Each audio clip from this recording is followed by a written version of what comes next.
ভূত ছাড়ানোর নামে প্রকাশ্য দিবালোকে মুখে করে জুতো নিয়ে রাস্তা ঘোরানো হলো এক মহিলাকে। ওঝার কথা শুনে মুখে করে জুতো বইয়ে সারা রাস্তা ঘোরানো হলো এক মহিলাকে বহরমপুরে।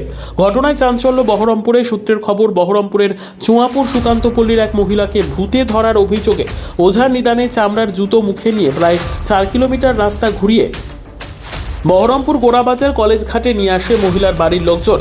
ঘটনার ছবি তুলতে গেলে সংবাদ মাধ্যমের উপর আক্রমণ করতে আসে বাড়ির লোকজন। ঘটনার খবর পেয়ে বহরমপুর কলেজ ঘাটে আসে বহরমপুর থানার পুলিশ।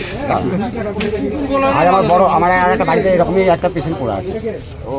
কি সমস্যা? কি সমস্যা বলতে এই যে ভয় পাচ্ছে, হ্যাঁ। তারপরে একটু ধরেন এই আপনাদের কে বলে যে মুখে জুতো নিয়ে গেলে পারে এই সমস্যার সমাধান হবে? কে বলেছে এটা? কে বলেছে এটা? কবিরাজের নাম কি? বাড়ি কোথায়? কবিরাজের বাড়ি হচ্ছে আপনার, বলছি না, কোনো উত্তর দিতে হবে না।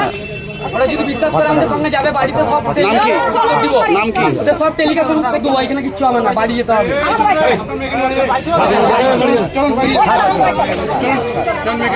কোনো উত্তর নাই।